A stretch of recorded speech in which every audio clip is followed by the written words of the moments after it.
Hi guys. आज मैं आपको फोर्सेस के बारे में बताने जा रहा हूँ। इंडिया में दो प्रकार के फोर्स होते हैं, इंडियन आर्म फोर्स और दूसरा है पारा मिलिट्री फोर्स। जिसमें इंडियन आर्म फोर्स को तीन तीन भागों में बांटा गया है, इंडियन आर्मी, इंडियन नेवी और इंडियन एयरफोर्स।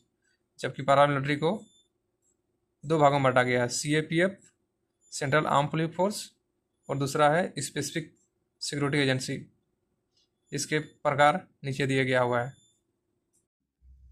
अब पारामिलिट्री फोर्सेस के प्रकार देख लेते हैं। पारामिलिट्री फोर्स स्पेशली दो प्रकार के होते हैं, CAPF central arm police force और स्पेसिफिक सिक्योरिटी एजेंसी।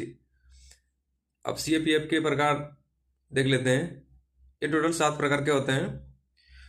BSF जो बॉर्डर सिक्योरिटी फोर्स के नाम से जाने जाते हैं।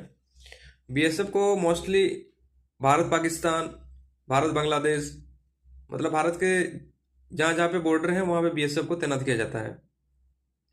सेकेंड है CSF central industrial security force. ये मोस्टली इंडिया में वहाँ पे तैनात किए जाते हैं जहाँ पे इंडस्ट्रियल सिक्योरिटी की आवश्यकता होती है, जैसे कि कोलार गोल्ड फील्ड हो गया, या फिर इंडियन कोल माइंस हो गया, ईस्टर्न कोल माइंस हो गया, और भी बहुत सारे माइंस होते हैं वहाँ पे इस प्रकार के CSF को तैनात किया जाता है। थर्ड है central reserve police force, CRPF। इस प्रकार के पुलिस को मोस्टली रिजर्व रखा जाता है और इसका मेन मोटो होता है जहाँ पे कोई दंगा भड़क गया या फिर अनहोनी हो गया तो उस समय CRPF को तैनात किया जाता है। चौथा देख लेते हैं। चौथा है इंडियो तिब्बतियन बॉर्डर पुलिस। इस प्रकार के फोर्सेस को तिब्बतियन का बॉर्डर जहाँ जहाँ पे लगता है इंडिया का, वहाँ पे तैनात किया गया है।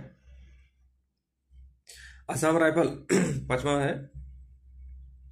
असम राइफल मोस्टली पहले असम में चाय के बागान हुआ करते थे, तो वहाँ पे इंसर्जेंसी ना फैल जाए या फिर आपस में दो आदमी के बीच में झगड़ा ना हो जाए, बस इस मोटो से असम राइफल को बनाया गया था। लेकिन अभी जो हो गया, असम राइफल का मेन मकसद हो गया है म्यांमार से आने वाले जितने रोहिंग्या मुसलमान हो गए या फिर कोई इनफिल्ट्रेशन हो रहा है बाहरी देशों से, तो उस सबको रोकने के लिए असम राइफल को अभी तैनात किया गया है। छठा देख लेते हैं सशस्त्र सीमा बल। सशस्त्र सीमा बल जो होता है मोस्टली नेपाल और भूटान के बॉर्डर में ही तैनात किया गया है। ये उतने हैवी प्रकार के नहीं होते हैं, बट इनका भी काम उन लोग के जैसा ही होता है। 7वां है नेशनल सिक्योरिटी गार्ड।